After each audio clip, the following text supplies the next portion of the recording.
Murakoze cyane babatumire nabwira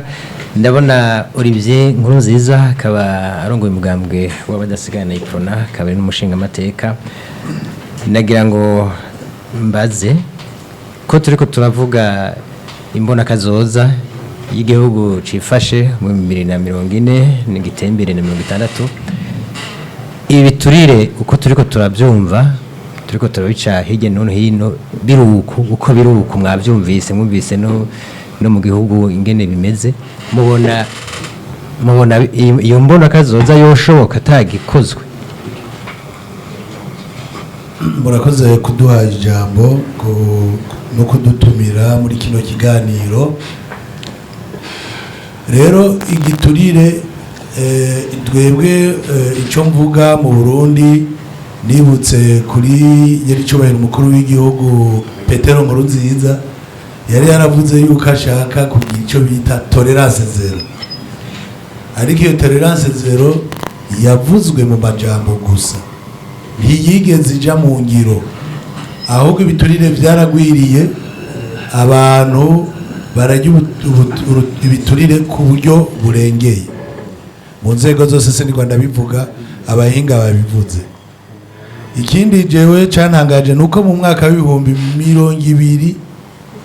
2020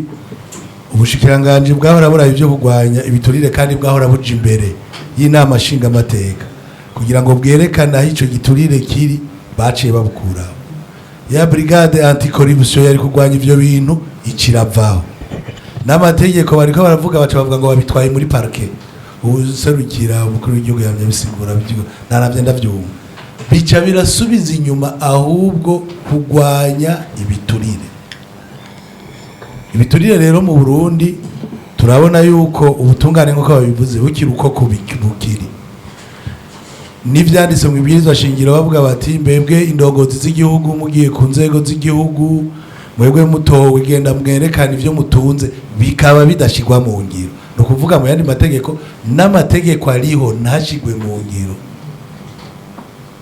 Iyo niyo bwa mbere faiblesse d'office mu gihe abantu nabona bivuga mu gihe abantu bari muri leta ari bo nyene bakidandaza bafise ivyo bikoreshwa bigugwa cyane bikomeye ntushobora kurwanya igiturire. Umbega kurwanya igiturire ari bufise ama station ari udandaza ibiye ari udandaza isima. Nico gituma tutageza gushaka aya mategeko yemeza ko abantu bafise ubuzi bukomakomeye muri leta bova mu rudandazo ubwa mbere kugira turwanya ibiturire. Icya kabiri twogaruka ko nibinye mu biturire naho batabivuze ibinye byo by'ama exoneration bimeze gute exoneration alexonera mukacamuza kugira competition n'umuntu ku isoko yagize ntibikunda ntibishoboka. Rero ikintu gishoboka cyonyine cyo kurwanya ibiturire ce sont des mécanismes zijya ubwa mbere n'ama mécanisme nayo kuvuga ngo ngiye kubigwanya ngo nzorongika umuhanuzi wanje mu biro bopfira ku nzira mu Barundi ivyararonka umuntu umwe arashobora kuronka babiri. Ni murabe muri parlement idashobora guhaguruka yonyene ngo igire suivi d'action gouvernementale ngirabe nga amahera twatoye turabe ukuntu yakoze. Je ndibuka umukuru w'igihugu ariko aravuga ati mbega ko umwaka uhera wa budget ugasanga ari amahera yasigaye ku makonti mugakacanyika tukabona Ubu ngira bizogaboneka ko ari budget programme ngira ni mechanisme yagiyeho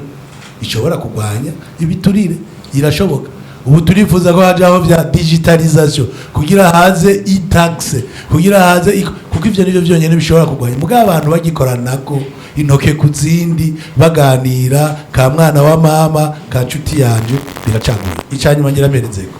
kugira corruption kuko mwavuze achat de conscience mu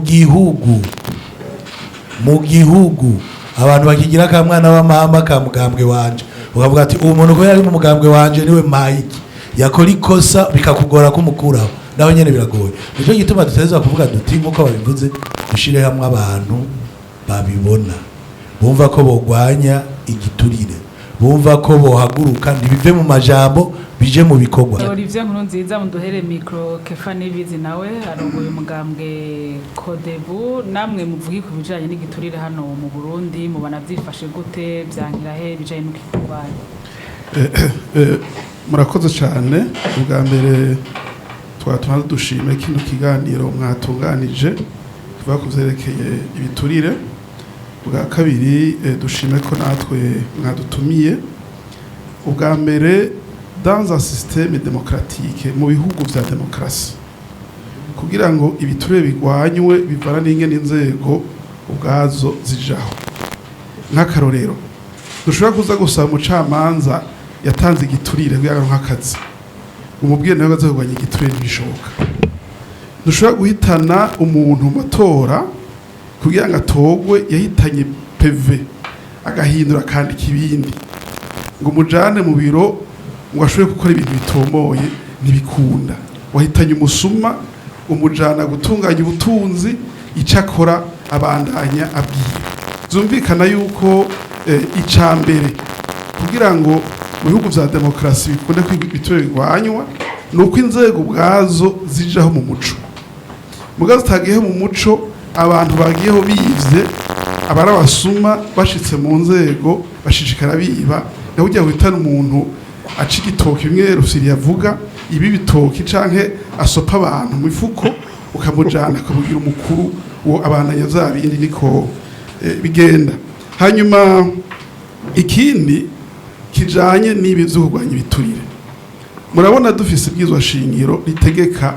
abari muri leta kwerekana ubutunzi binjiye n'igihe basohotse. Twagira ibwizwa shingiro ritegeka abari mu biro vy'inama nshingamateka na nkenguzamateka kwerekana ubutunzi bwabo binjiye mu mabanga n'igihe basohotse. Ryateko ryo kurwanya ibiturire ku binema bita rwanda corruption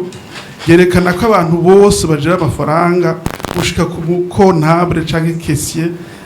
DAF DG bose bateza kwerekana ubutunzi binjiye mu mabanga kugeza basohotse. Ivyo bintu habuziki nta masentara ariho abijeje abo bantu ntibariho ntibashaka ivyo tutarabigira ayo yandi madisikuru abantu batubwira ngo babonye giturire nayiki.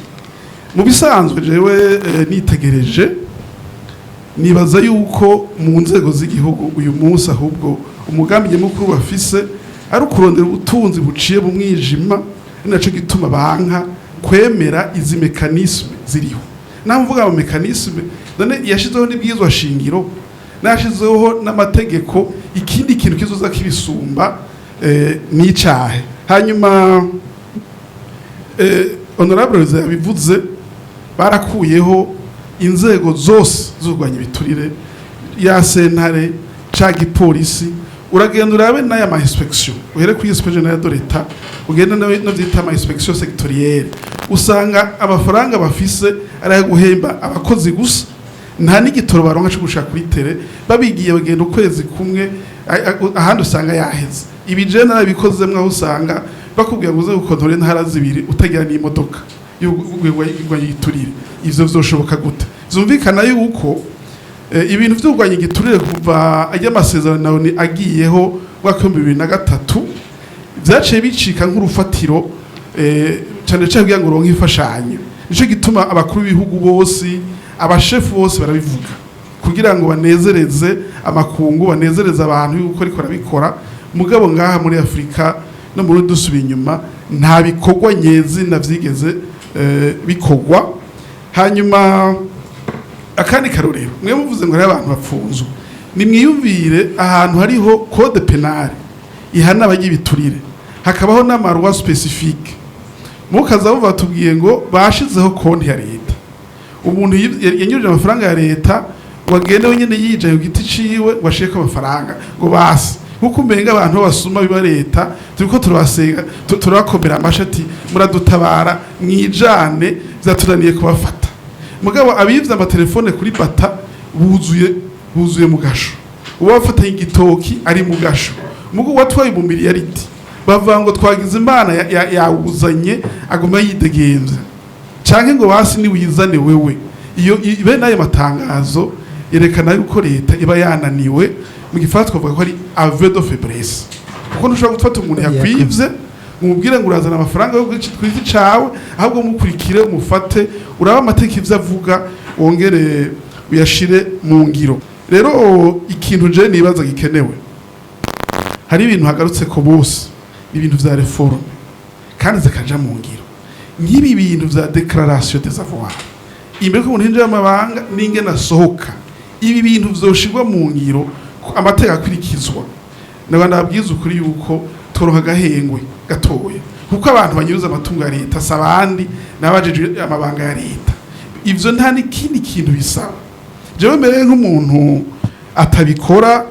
kandi yaratowe je numva ko yahemutse none utwaze bwizwa shingiro hajya